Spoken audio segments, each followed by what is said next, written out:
All right, we've got cannabis entrepreneur Brad Zusman in the house. And he goes. Definitely cold.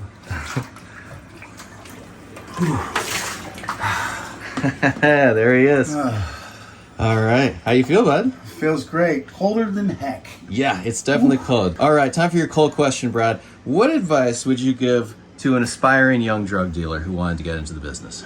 An aspiring drug dealer that wanted to get into the business, don't get into the business. Because it's not all that you think it is. It's not all you think it is. Oh boy, this is cold. Yes, sir. Welcome to Frozen Millionaires, the show where we submerge successful people in ice-cold water, then sit them down to talk about how they've achieved success. I'm your host, George McCleary, and I have a penchant for ambition, for entrepreneurship, and for watching my friends suffer in cold water. No tech CEOs or Wall Street titans here. These are the self-made millionaires next door, and they're fresh out of the cold plunge and telling their stories. What's up, friends, and welcome to episode 8 of Frozen Millionaires. So let me start out by saying that starting with this episode, I'm going to be opening up a lot more about a chapter of my business career that I spent in the cannabis industry. Marijuana, it's legal in Oregon and a lot of other states, and it has been for a while. And for a number of years, I was in this space. The cast of characters that I met during this phase of my career really ran the gamut from really scary, hardened criminals all the way up to high-level business executives and really all points in between. One of the guys that I met along the way is the guest on today's episode. Brad Zusman is a serial entrepreneur who has been in the legal cannabis space for as long as it has existed, and maybe a little bit of time in the less than legal cannabis space, but I'll let him tell you about that in the interview. Brad's claim to fame during the cannabis explosion was starting Cannadaddies, a Southeast Portland dispensary that went from humble beginnings to selling almost $6 million a year in cannabis products, and then eventually expanding to several other states and different product lines. But it didn't last forever. Even if you've never been to a dispensary, you've no doubt seen the billboards advertising ounces of weed for $30 and thought to yourself, gee, I remember weed costing a whole lot more than that. You would be 100% correct.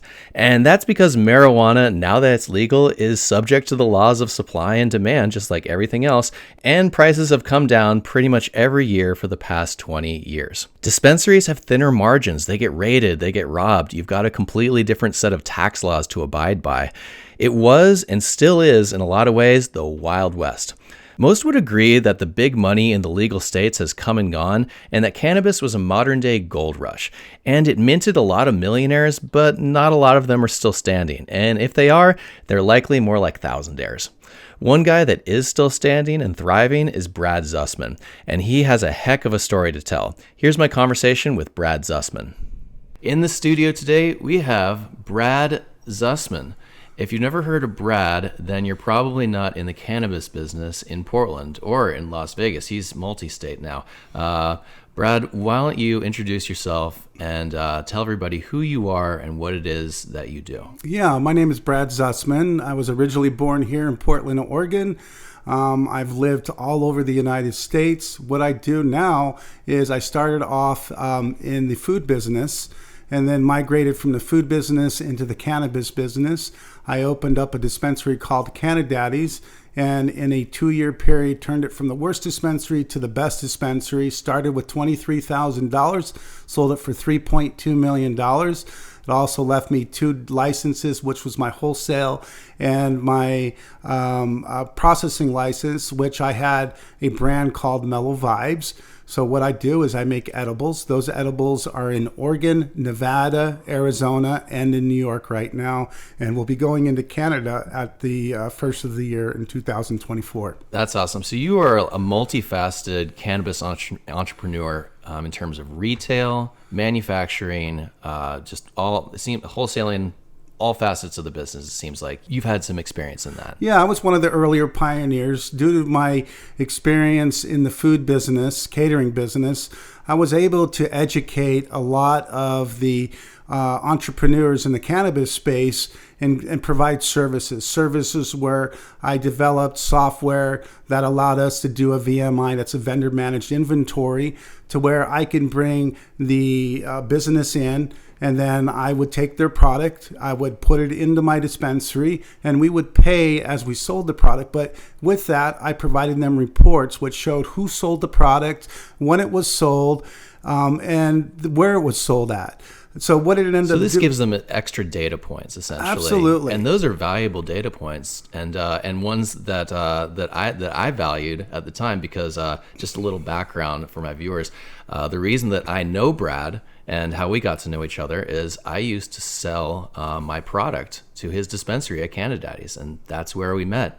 And that's where we formed a relationship. But that's when I also figured out that Brad had a business sense that was really unlike anybody that I ever met in the industry.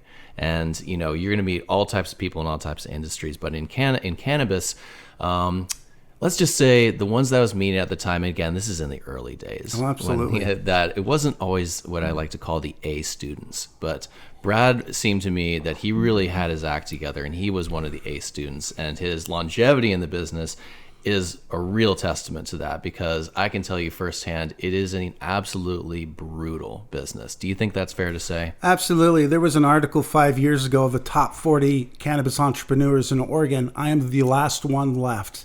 Everybody is gone.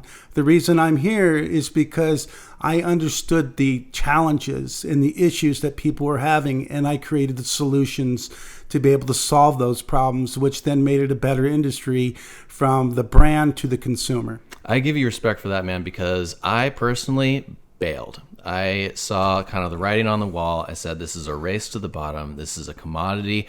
And the example I would always give people is that it doesn't take a lot of marijuana, a lot of the chemical THC to get somebody high. When you take like a bag of pot and you extract it and you put it into edibles, there's enough there to get a whole room full of people completely off their ass.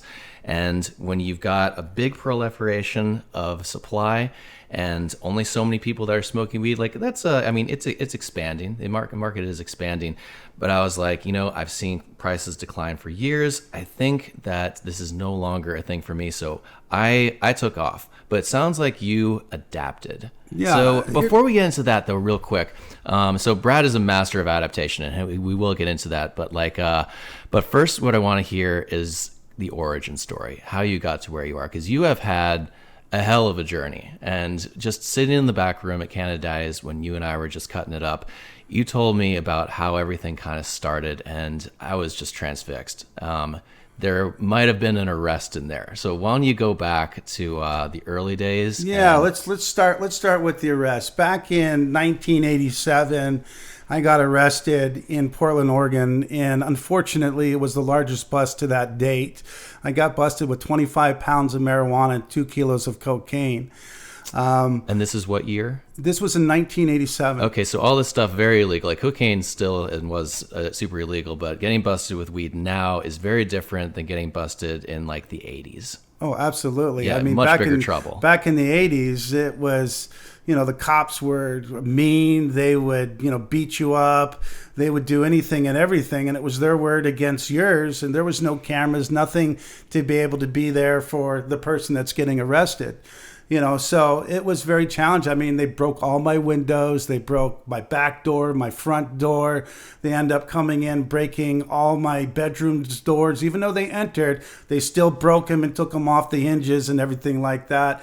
And then from that point, I was arrested. I ended up having a good attorney that gave me, instead of 5 years going to prison, I was able to get 9 months in the work release program.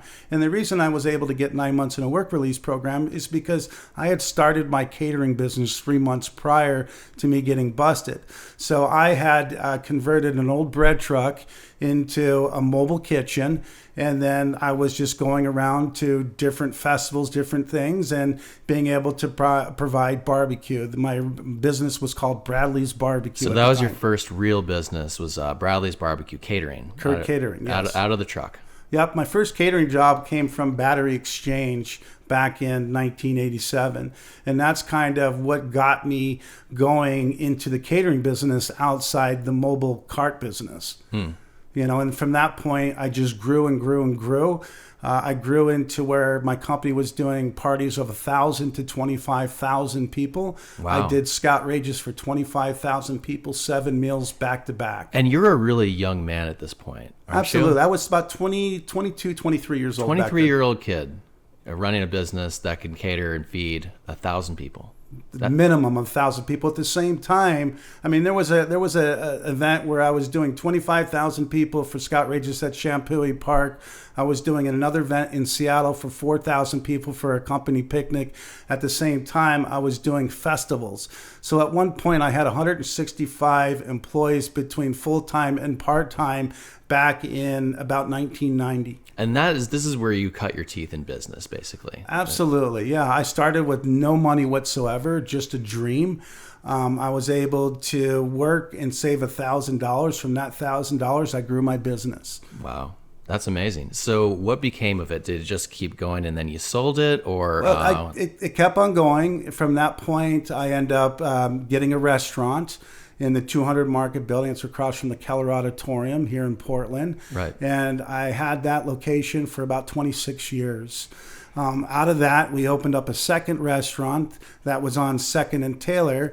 And in a 5-month period, I lost $300,000. There's the wins and there's the losses. And we do get into that in this podcast. We don't just talk about wins. We're going to talk about the losses. And so that we'll get into gut punches in a minute. But that sounds like a pretty big gut punch. It was a gut punch. It was a reality check. It made me understand that, everything I touched is not going to turn to gold. Right. Even though it was a good location, what I didn't take into fact was the building. The building was a 10-story building, unoccupied. The owner, the building was not retro to the economy of the size, so businesses didn't want to go in there for the amount of work that needed to be retrofitted. They brought me in because they felt, because I was at the 200 Market Building and the success that I was having there, that they could bring me in and they would attract, different businesses to come in, knowing that they had River's Edge Cafe as the main tenant for food. So that resulted in businesses not coming into your restaurant, not buying food, and and then what ended up happening is the demise came through Groupon. Because we couldn't fill the building, I had to bring people in. So I started the Groupon, where they were offering percentage off or buy one, get one. Right. What it ended up turning out is when it rained and when it snowed, nobody wanted to come in. So it was not sustainable. In addition to that, my restaurant, I needed 3 turns in a restaurant during lunch to be profitable. I could only get 2 turns because of the lunch hour. Right. So the challenge is that I just didn't do my homework enough. I didn't do the due diligence to understand what made me successful in the first restaurant versus the second restaurant. Gotcha. So at some point along the line, you thought to yourself, all right, restaurants are good, catering's fine. I've made my mark. You know what seems fun is cannabis. How did you make that move, that pivot? Yeah, so that was an easy pivot for me. I've been in the cannabis space for about 30 years, selling to my friends, doing these kind of things. And then from that point, because of the loss in the restaurant, once we closed that down, I had nothing to do because my business partner was running the original restaurant. And when I started, just before we had closed the restaurant, I started to get into the cannabis space. What ended up happening is I found a building that I wanted to grow in. And in the front half to grow marijuana. Yeah, growing is just cultivating marijuana in the industry. I'll have to clarify some industry terms here and there. Yeah, I was there just to cultivate. And I had a couple partners that were involved with me. And we had a front section that could be used for retail. So at that point, we decided to go ahead and figure out how do we sell our own cannabis. And this is the medical days when things were a little gray area. This was 2013. Okay, yeah. So and this is just when they were more like black market dispensaries, and then Oregon Health Authority in 2014 February, the first was the time that they went out and started the first dispensaries, legal medical dispensaries. Legal medical. Yeah, there was such a gray area where at the beginning, there was 4 or 5 dispensaries, but everybody was giving a donation versus paying for the product. Yeah, there was like they were kind of skirting the law via some sort of loophole that wasn't, was questionable in its legitimacy. But eventually, the Oregon Health Authority, that's OHA, came along and said, like, all right, let's have actual real dispensaries and a licensing process. And you were one of the first ones through the door. Yeah, Isn't that was in the first 3 to get a dispensary.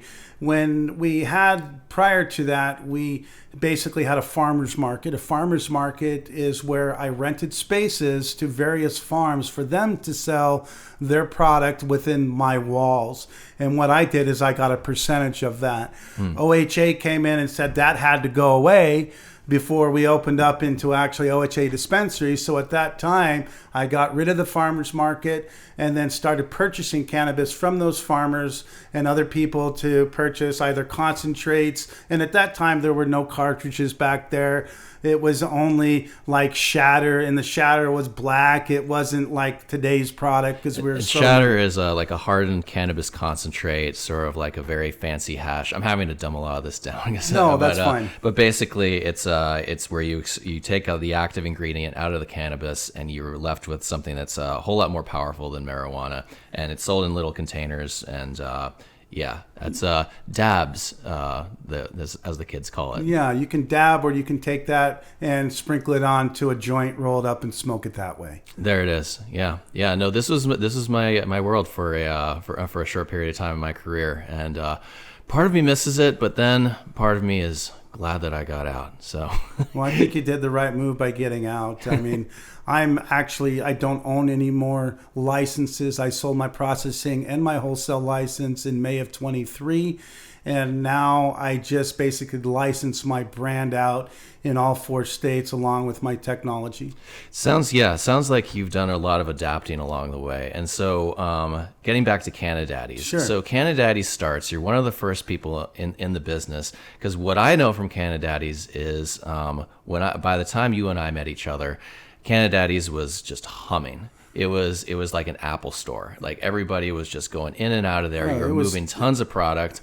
My product was doing great there, and I was like, this place is great. It was by far the best place that I ever visited, and I could tell that you were just printing money there. So take me from opening it up to what I witnessed when I first met you, and I'm not sure what year it was, but when things were really just humming. Yeah, so that you actually met me back in 2014. So when I started back in 2013, just before OHA gave us the license, I had some partners. I was able to separate and buy those partners out. We did $180,000 in 2013 in the whole year. In 2014, we did 1.8 million. 2015, 3.7 million. Doubled up. And then the following year, we did $5.7 million in that dispensary. Love it. And how I did it, and I never bought one product where I paid for it myself. And this is in like in a 2,000 square foot space, just a retail shop. Yeah, the shop was actually the size of this room right here. Yeah, I know. I remember it. It wasn't that big at all. It was like 1,500 square feet or something. Right. And you're printing 5 point what in million in revenue? 5.7. It was crazy because I started with a safe that was 5 feet tall and 2.5 feet wide. When I sold Cannadaddies, I had 10 safes that were 4 feet wide by 6 feet in length. I had 10 of those, and I also had a walk-in that was 8 by 10, and we could not store all the product that we had in those vaults. This is product, cash, all the valuable stuff. All the valuable stuff, because every day we had to take down the dispensary and put it away into the vault, then set it up. Yeah, for me to break down took 3 people. For me to set up, it took 5 people every morning.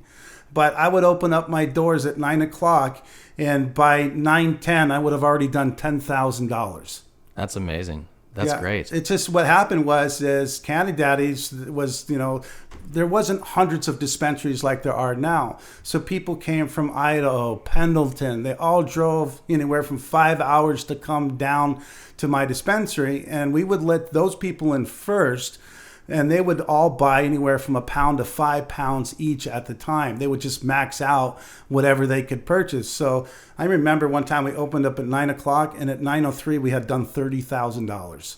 Oof. It was just like, it's like, oh my God, this is just an incredible business. But as more dispensaries opened up, those numbers considerably went down. Yeah, I would imagine so. And so bringing us a full arc to today. So that's like the heyday. That's when things are humming. More dispensaries come into the market, more retailers. You've got shrinking margins on account of the fact that there's just more product, more Correct. competition, and the price is kind of compressing. So at some point you think to yourself like, all right, I'm not so sure about being in retail anymore. Is that about right?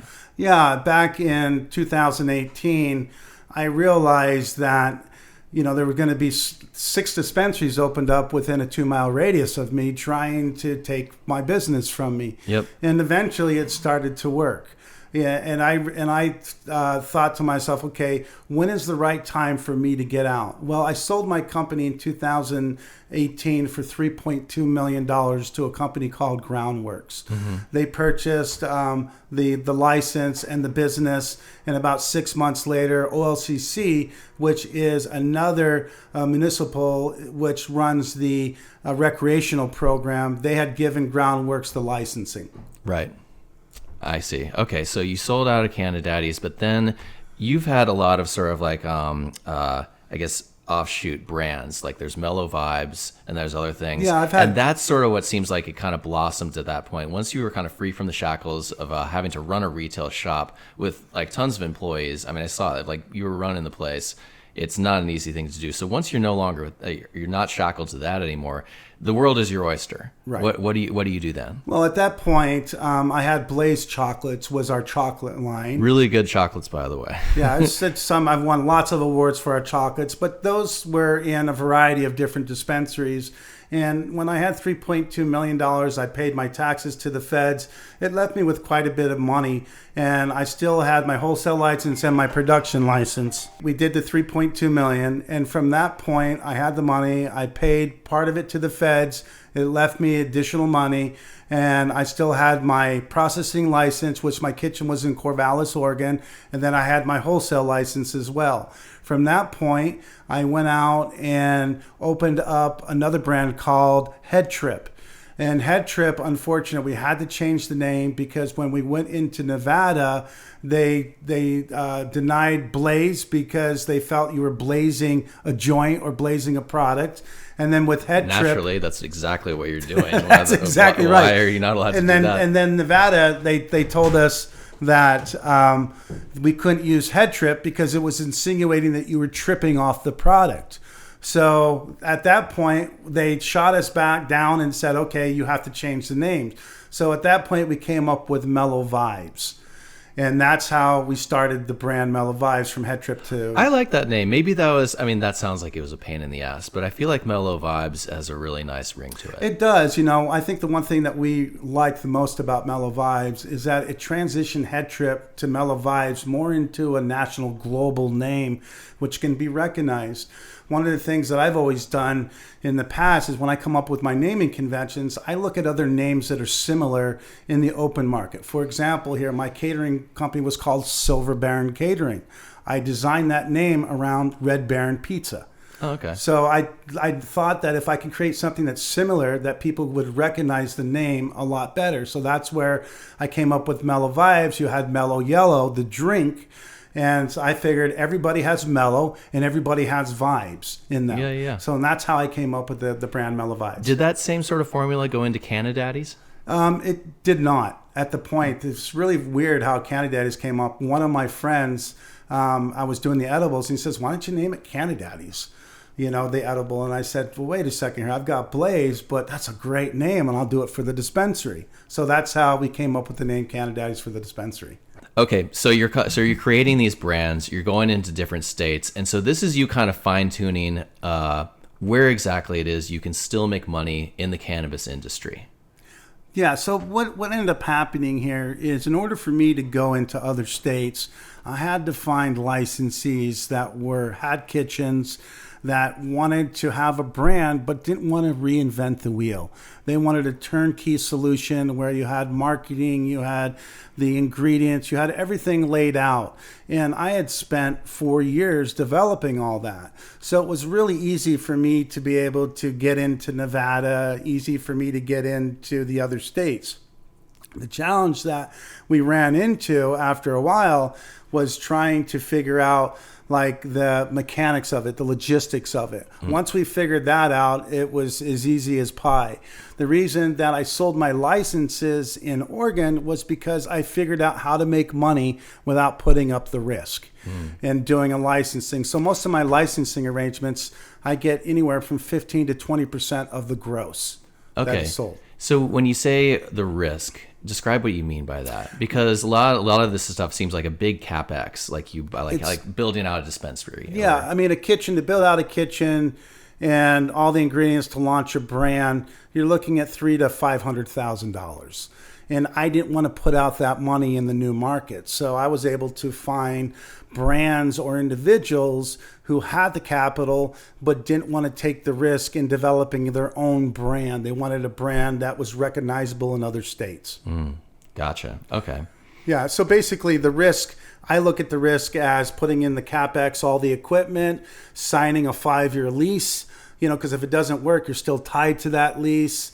Putting up the funds that's needed to get bags, to be able to buy distillate, any kind of compound that goes into the product. An example here is when we started out with Blaze, I was buying distillate at $10 a gram. Blaze the chocolate bars. Blaze chocolates or Mellow Vibes, $10 a gram.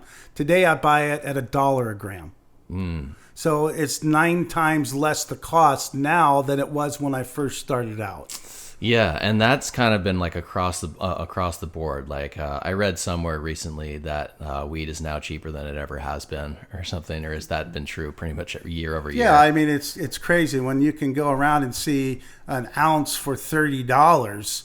I was selling an ounce for $100 back in 2018, and I was the one who started, ounces at $100. Everybody else started to follow, but it's crazy to see that transition today to where the average ounce is $30, and it's even like Nectar did a special for $9 an ounce during Thanksgiving. $9 an ounce? I mean, the first thing I think of is that it has to be absolute swag. But really, then I also think about when we would, if you bought an ounce back when I was in high school, back in like 1997, it was $300 in $1997, Yep. which is what, $500 or something right now? Yep. That it's amazing how much that has gone down, which is why I definitely applaud you for making the pivot towards the more like ancillary products like you've got going today. And so, well, I prefer to be in the picks and shovels than actually touching the plant. Yes, yeah, no, and and so it sounds like when I dipped from cultivation and I decided I didn't want to do that anymore, I didn't really look into picks and shovels, but you were kind of neck deep already and had really kind of figured out where the holes in the business were that you could fill. And that's essentially what, to bring us to today, that's what you're doing today. You're making containers, you're making edibles, you're licensing products and processes. Is that about right? Yeah, so what has happened here is I have 2 additional companies now. One is called Shepherd's Leaf. Shepherd's Leaf holds the IP for Mellow Vibes and also holds all the licenses for all the different licensees that we have in different states. So what is the IP exactly? IP is the intellectual property. Sure, but what is it for specifically? It's the brand name, it's the shape of our product, it's everything that makes us who Mellow Vibes is. Our recipes, that is all IP. And so we have like 6 different things that make up our IP, and we wanted to protect that. So we have our recipes, everything is protected now.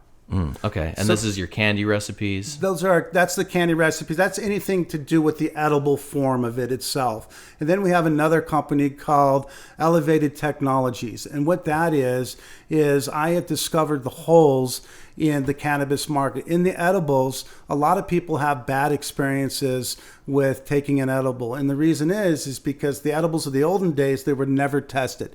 So if someone gave you a brownie or cookie and you were trying it at a party, the next thing you know is you're all laid out on a couch. I've been there more than I care to admit. A lot of people have. But so what we did here is we realized that in order to be able to bring a great product to market, we had to think outside the box. And one of the things that's made me special in business is I always look at things from a balcony level. Most people in this world look at it as though you're standing next to each other, right across from each other. When you're standing across from each other, you can't see what the next person is doing. So what I did is I always saw a door over there that went to the upstairs. So what I would do is I would go up to the balcony and I would look and see what everybody is doing, and I would learn from that. I would take all that and then see where the holes were in the industry. For edibles, it is the dosing. Well, how do you fix the dosing? What I did here was Nevada, would go back to Nevada. We had 100 milligram single that was scored. So what I mean by scored, if you look at, this is our molds right here. This is one of the patterns. We have 32 different elements that make up our patent that we have on this technology right here. It can be made into any shape. It can be made into a logo. It can be put into any form factor. So if someone wants to make a sheet tray and use our form factor, they can make brownies, cookies, breads, anything that can pour or melt into that. And then it just easily snaps off or tears off. So this is basically like a manufacturing process play, because we were touching on this a little bit earlier before the camera started rolling. But what you've got here essentially is a better mousetrap in terms of packaging the cannabis product or the CBD product and getting it into the public at a lower cost per unit to both you, for the manufacturer, for you, the guy who's making the candy, Yep. for the retailer who gets it in a box that's this big rather than this big. Correct. So across the board, you've got cost savings. That's the better mousetrap. Yeah, I mean, the example here is that if you have a 10-pack that has 10 pieces that are 10 grams each, that's 100 grams of actual ingredient weight. That's not including say you wanted to do, so that those 10 pieces have 10 milligrams each in each piece. I have this little guy right here, which is 12 grams. And what this allows you to do is it allows you to simply just grab the jelly. Like a piece of pizza. Like a piece of pizza, and just pull every piece off. And it's all 100% accurate, but each one of these little sections is 10 milligrams. So if this is 10 milligrams of THC. 10 milligrams of THC. So if you take the weight of 12 grams of actual ingredients versus 100 grams of actual ingredients, you have an 88% savings cost on the ingredients alone. And when you're talking trucks and pallets full of these things, you're essentially getting the same amount of product, the same amount of, THC to the dome in a much smaller space, in a much more efficient manner.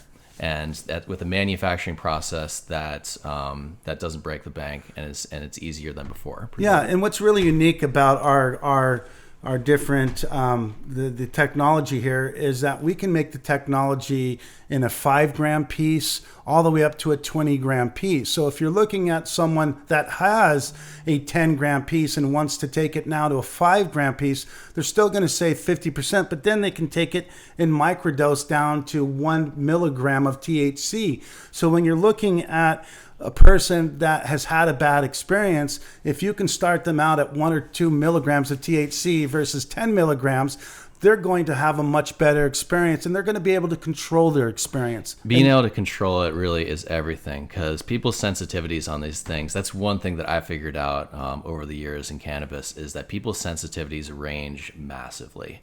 And people always say, hey, start low and go slow. But if you've got like a cookie, especially like back in the day, a lot of times they weren't uniformly distributed. The THC was not uniformly distributed. It wasn't homogenized Yeah, correctly. it wasn't homogenized correctly, exactly. And so you'd take like a little piece, nothing would happen, and then you would be completely cross-eyed just because you hit the one part of the edible. Yeah, 30 minutes later, you'll be like laid out on a couch, like, what happened to me? And just owning a dispensary and just hearing the consumers come up to me and say they don't want to touch edibles because they don't know what's in it is part of the reason that, I said, okay, I have to come up with a solution that makes the industry move forward in a more honorable way. And doing that was the technology. In addition to that, we have developed containers that are all child-proof, biodegradable. So our containers you can throw into a compost pile, and 2 years later, it's going to be nothing. Yeah, and that's and just 2 years, and that feels just like any plastic container I've ever met. It is. It's the different types of resin that you add to this that makes it biodegradable. What's unique about our containers here is that they fit the different shapes that we provide. In addition to that, the top spins like a fidget spinner. Yeah. So what we looked at here is like, it doesn't matter whether it's a cannabis consumer, someone that chews tobacco, a woman who puts lipstick on, everybody likes to fidget with something. Yeah. So if you can provide, what we do is we provided a container that someone can take and play with and fidget and spin it and everything like that. In addition to that, once it's done, you can utilize it to add change. You can put your bud in there. You can put any type of product that fits into this container. So it's a security measure to keep children from being able to access the container, but it's also fun. Basically. Absolutely, yeah. We went through a child certification, which took us about 3 months to go through, and we got an F1 classification, which means that we got 100% on our test, which was, a huge accomplishment for us, and we're very grateful for that. But like you said, it's something that's fun, but it's child-proof so that your child can't get into it. I love it, man. So we talked before about like watershed moments, about times where you thought to yourself like, holy shit, wow, I've really made it. There's a big liquidity event. You make a bunch of money. There's 100 people in the dispensary. Sounds like you've had a few over the years. Describe maybe one of your favorite ones where you just kind of looked up and said to yourself, holy shit, man, like I've arrived. This is yeah, I think that selling my Cannabis for $3.2 million and then selling my licenses for $2 million 4 years later were big moments for me. But the biggest moment right now is the technology and the containers, because we're doing a 20-state deal right now, and that deal alone is enormous. I mean, when you start looking about, instead of just having your brand and only getting a piece of that, anybody that licenses our technology, we get a little piece of that as well. So you start adding hundreds of brands and vendors, the amount of money that we're going to be making in royalties is going to be absolutely incredible. But it's not about the money. It's about knowing that money has never been my drive in any business. It's the satisfaction of knowing what I'm tackling, I'm able to accomplish it to the best of my ability. And knowing that now that I've seen the holes and I've created solutions for the holes, that's the satisfaction. Yeah, money is like a byproduct of having solved a problem. Absolutely. Because, when you look at the picks and shovels back in the gold rush, who made the money were the people that provided the picks and shovels. Who took the risk were the miners. Right. And not everybody had all the financing, all the know-how, everything like that. So if you didn't know that learning curve, you were left in the dust. And what I like about today here is I was that person that was left in the dust. I mean, there's been lots of times where I've lost hundreds of thousands of dollars in the cannabis space, but it's part of the process. But when you come up with a solution and you get validation through the different shows, consumers, brands that are out there, it's a great feeling to know that I have now come up with a solution for a problem that has always been in existence in cannabis. Love it. So your watershed moments have kind of come, I guess, at times when 25,000 person event, Cannabis has a line around the block, yep. And then, but it sounds like as a good entrepreneur should, you're looking forward to that next watershed moment, and you see it on the horizon with the licensing of these new products and making these multi-state deals with your picks and shovels. Absolutely. We're expecting to have a $500 million payoff within 3 to 5 years with our separation technology and our containers. Our containers can be used in any application, any market. Our patent is in the lid itself. So our lid can be adapted to any type of thread, any type of bottom vessel. If wanted to go into any type of market, whether it's tobacco, cosmeticry, it can go into the pharmaceutical. There's a lot of different options that you can have. I mean, one unique thing about our containers is we have different sizes. So if someone has 3 discs in there and it's a sleeping gummy, you just tear off one every day. You have it next to your bedside. It's childproof, so your kids aren't going to get into it. So there's different applications that we built the containers and the separation technology for. Love it, man. So that's the good stuff. Take me to some of the bad stuff, because I know that you've had some peaks and valleys over the years. Give me an example of a gut punch that you endured over the years as an entrepreneur and how you overcame it. Well, I think that the gut punch that I had, the biggest one, was transforming from the food industry into the cannabis industry. Opening up a second restaurant, losing $300,000 in a 6-month period. That was really hard. Not many people can recover from a $300,000 loss. I was able to get into the cannabis market at the earlier stages. And today, if you make a mistake, you're gone. I made a couple mistakes in the early stages where it cost me $100,000 to $200,000, but I was able to early stages of Cannabis, that is? Early stages of Cannabis, and back in 2014, 2015, I made a couple bad mistakes, I don't want to get into them, but I lost a considerable amount of money. I lost all my enthusiasm to want to push forward. But then I realized after 3 months that the consumers were very forgiving at the time. And nowadays, there's so much saturation, so many brands, so many dispensaries out there. If you make a mistake, you just don't have the leeway anymore. Yeah, there's no recovery time. Yeah. So, and then did you have feel free to not talk about this. We can edit it out. But you had some tax issue where you owed some money to the IRS? Yeah, I mean, the one thing that happened with me is I was one of the first 5 people to enter into cannabis. And at that time, there was only one account that would take us on. They wanted us to file as a sole proprietor versus an S or C corporation. This is a CPA. CPA, yes. So what ended up happening here is back in 2014, when we started to do the 1.8 million, I have a tax debt of over $680,000 that should have been on the company because I wasn't filed correctly. It's on myself and my wife personally. That debt today is damn near close to $1 million. Damn. Yeah, and for those who don't know, there is a tax law, is it 280E? 280E, that makes it so you cannot deduct your cost of goods sold. Do I have that right? Yeah, it's the only thing that you can deduct is your cost of goods sold. But you can't just deduct other things. Like regular business expenses, if you're selling toasters, you can deduct every darn thing. Your car, your gas, your time. But if you're selling weed, you can't do that. Yeah, just cost of goods. We couldn't deduct our rent, our labor, anything like that. You can't deduct your rent. No.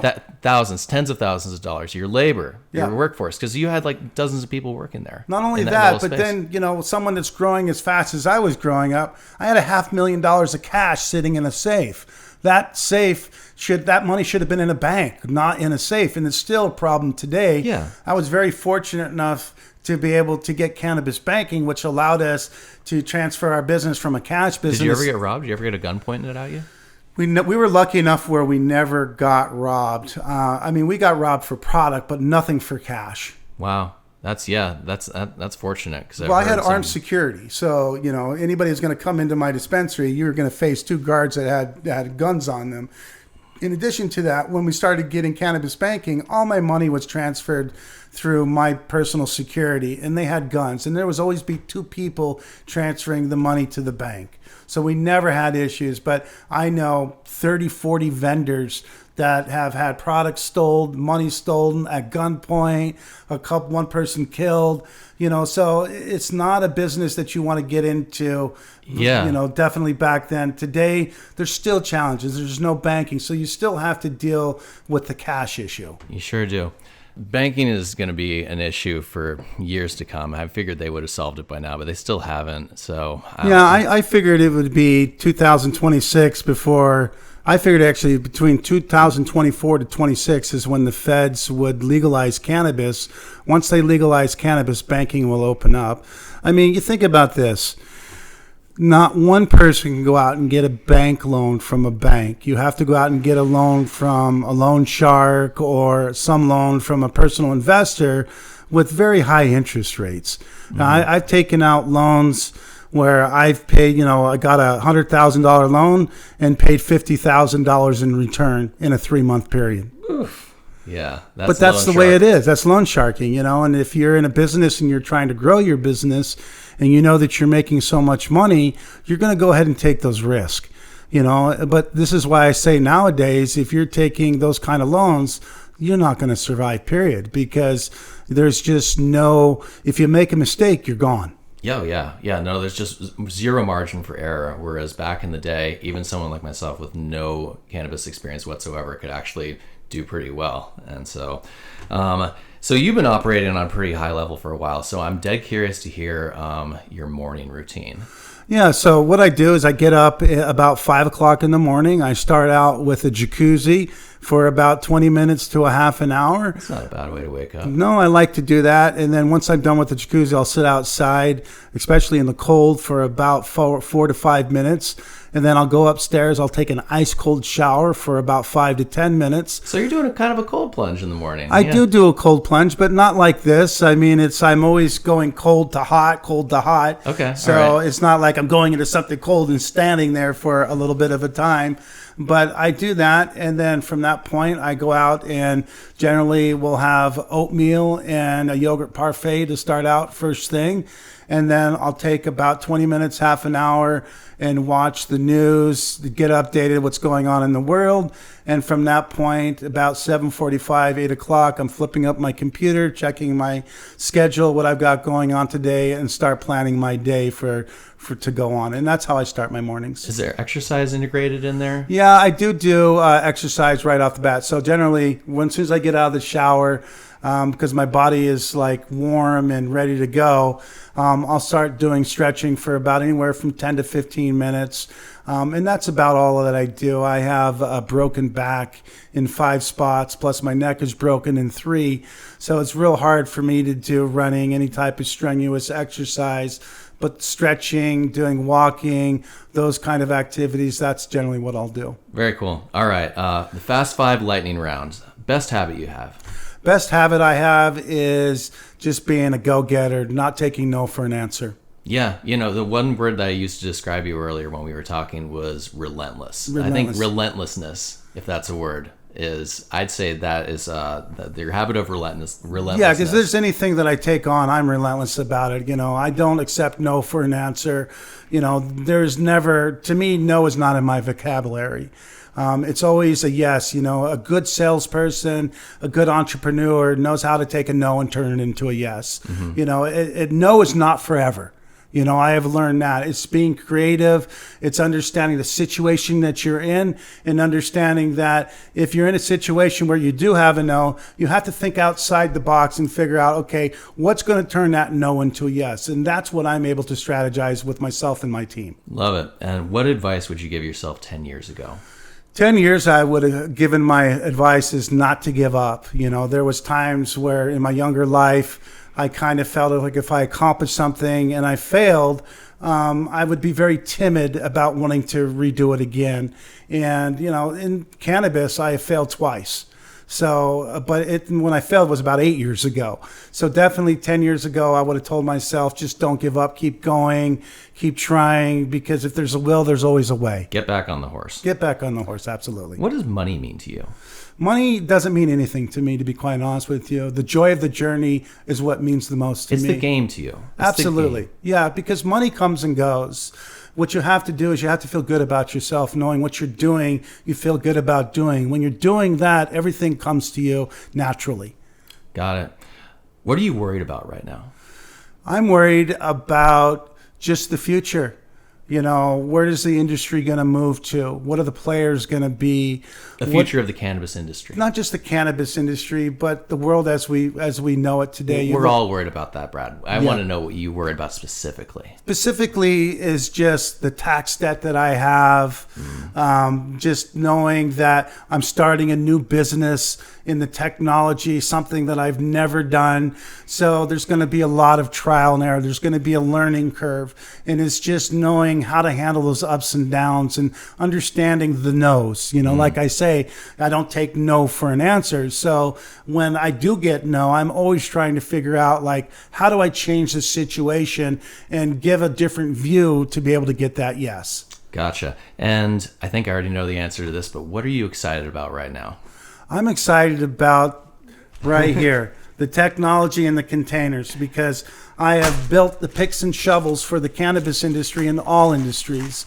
And with that becomes royalty. So every cavity or every unit that I sell with my separation technology, we get a little bit of royalty back on that. Every container that we sell, we get, I'm not going to say how much, but we get a good amount of money back in that. And that's what I'm excited about, because when I was just necessarily doing the cannabis space, there was a lot of risk, the 280E, just knowing that there was no guarantee. And there's still no guarantee today, but the audience of brands and opportunities that I have are endless. It's a nationwide play. Absolutely. It's a worldwide play. It's a global play, yeah. I mean, we were talking in Vegas last week to people that were in Australia, China, all different types of areas outside the United States. And what we see here is that what we have invented will play in all markets globally. Love it.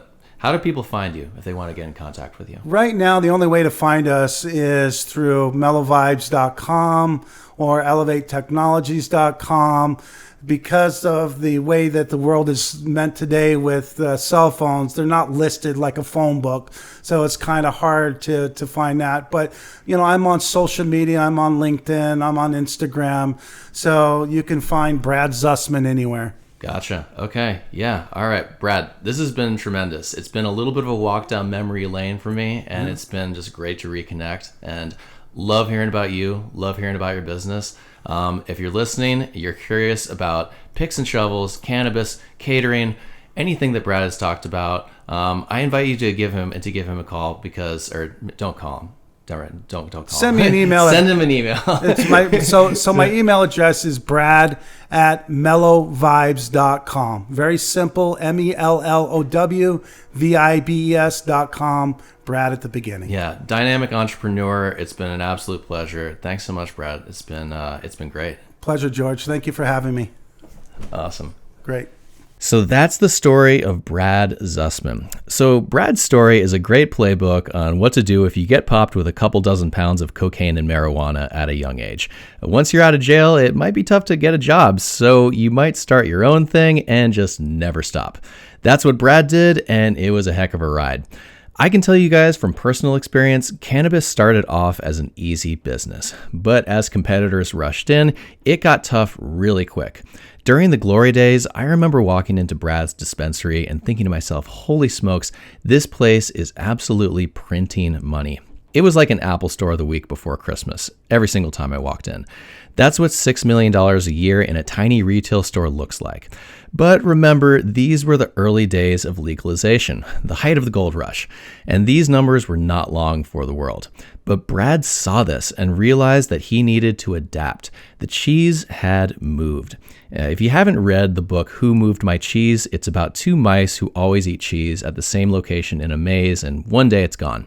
One mouse sets off in search of more, and the other one sticks around waiting for the cheese in the exact same spot. And you can guess what happens. The cheese had moved yet again for Brad, and he needed to adapt. Before this pivot happened for Brad, as margins were declining in the marijuana industry, things were getting rough, that was a different Brad. I remember him, and that's not the same Brad we heard from today.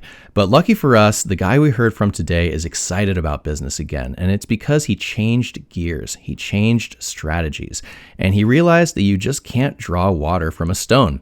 But for those out there still trying to make it in any industry, if you can offer them a better mousetrap, and if you can stay within your industry, apply all that you've learned and get leverage from it in a different way than just grinding it out with all the other schmoes doing the same damn thing, that's where it's at. And that's why Brad is excited about his new business model. And that's why he's a successful entrepreneur. When you combine the tenacity that it takes to compete in the marijuana industry with an innovation that's been forged over decades in the business, it's a potent combo. And that's why I think we're going to continue to see big things from Brad Zusman. Thanks again for listening to this episode of Frozen Millionaires. Be sure to subscribe to my YouTube channel. Just search for George McCleary or Frozen Millionaires. I'm your host, George McCleary, and I can't wait to see you on the next episode where we will once again be embracing the weed, or the cold, embracing the cold to ignite the dream. See you then.